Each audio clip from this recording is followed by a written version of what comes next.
Welcome to FMA 0134 Mathematics 3 chapter 5 hyperbolic function.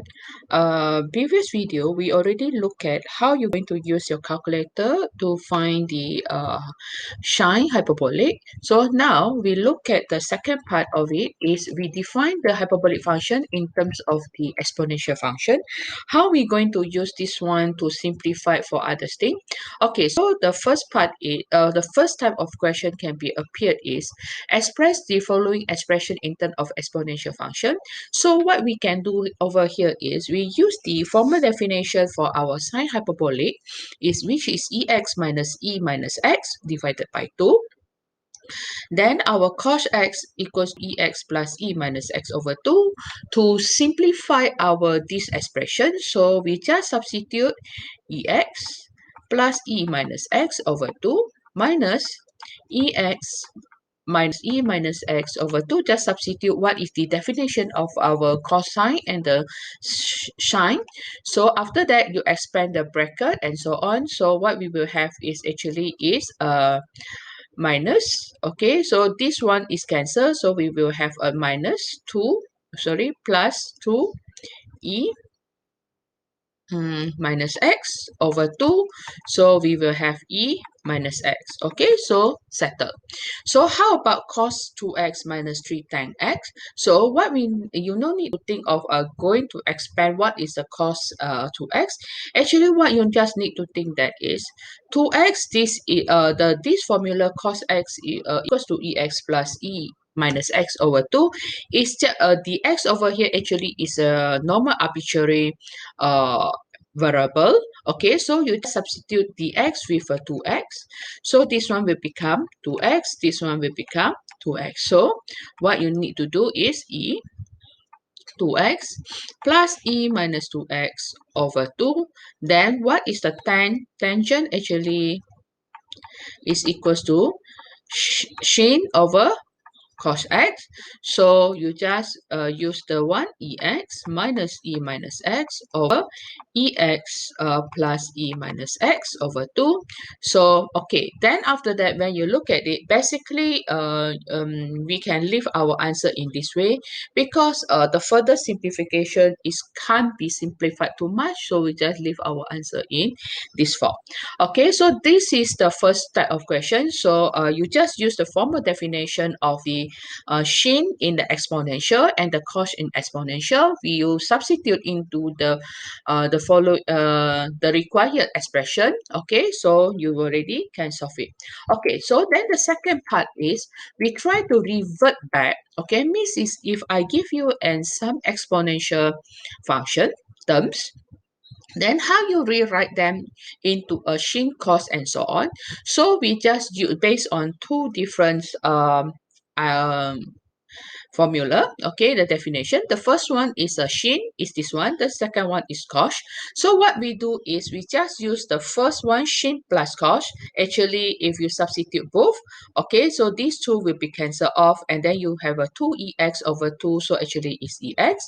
And then if you use the first one, ex minus cos x, actually these two will be cancelled off. So you will have a negative 2ex over 2. But at the same time, if I bring my minus to the other side, so it will become cos x minus sin x. So you will have the second formula. Okay, so now based on these two ideas, sin x plus cos x equals to ex, and cos x minus sin x equals to exponent minus x. So this is the two things. So now how we try to revert back? So whenever you see ex, you're going to substitute with sin x plus cos x. Whenever you see this one, you substitute with this one. So how we going to solve? 2. Then we have a sin x plus cos x, okay, minus e minus x will become cos x minus sin x. Okay, so now you just expand. So I have a 2 sin x plus 2 cos x minus cos x. Okay, then this one is plus sin x. So finally I have a 3 sin x plus cos x. Okay, so settle. This is how you try to revert. Okay, the first one is you base on the former definition.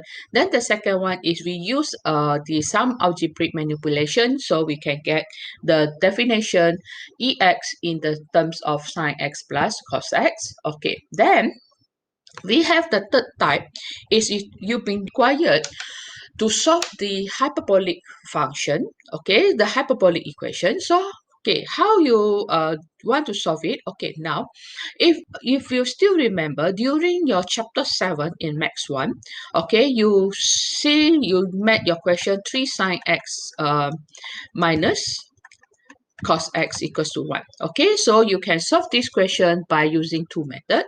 One is let your tangent theta over 2 equals to t, or the second one is let is r equals to sine alpha plus beta. Okay, so this is the two types of from these two types of method you can solve this type of trigonometric equations. But the thing is, over in hyperbolic, we are not going to use these two methods. Okay, so these two methods is on you keep it for the trigonometry. So in hyperbolic, because the hyperbolic have the definition in exponential, so we just replace, okay, we just replace our sin and cos. If you later on, if you have a tangent or cotangent, we just use the definition of the sin and cos. We can do some algebraic manipulation. Okay, so now, and the thing is, the question most of the time will ask you to left your answer in natural logarithm. Okay, so let us see how to solve it. So the place with 3 sin x is going to replace by this one. So I have a 3 ex minus e minus x over 2. Then our cos is ex plus e minus x over 2 equals to 1. Okay, so we equate our denominator and bring to the other side, and then you expand our bracket.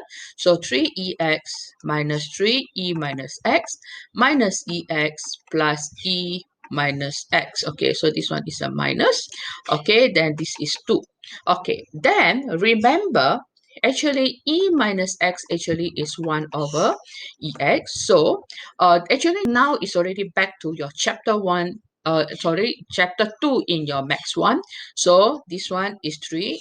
Okay, so because 3ex and minus ex, actually we have a 2. This one we have a 4, 3ex minus 4 over e minus x, okay, equals to 2. And then the 2 we can simplify. So now, sorry, this one is ex.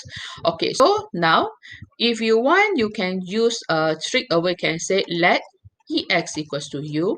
So you have a u minus 2 over u equals to 1. So you have your u squared minus 2 equals to u. So you have a u squared minus u minus 2 equals to 0. Okay, whoever have a calculator, you can just key in into your calculator to get the solution for your u. But since I don't have the calculator, so I use the manual one. So negative 2, so this is 1. So my u actually equals to 2, or my u equals to 1. So replace back, my u actually is equals to ex equals to 2. So x equals to ln 2. So exponent bring to the other side is ln. So x equals to ln 2. Or when my ex equals to 1, so my x equals to ln1 also is 0. So my answer is 2. So leave it. Okay, maybe because ln1 we know that is 0, you can leave it is 0. Or if you want to leave it in ln1, also doesn't matter. Okay, okay, I think ln, okay. So then I think this one is not ln1. Okay, so now this is so please one thing reminded you okay, so please don't go to press your calculator for ln2 equals to something. Okay, don't press this one, just leave your answer in ln2. Okay, now this is how you want to solve your hyperbolic equations in terms you change it everything to exponential. One thing that you need to remember that is, okay, this one actually you already learned in your max one. Okay, okay, so now over here there are some examples for we going to do it, solve it during the class. Okay, thank you.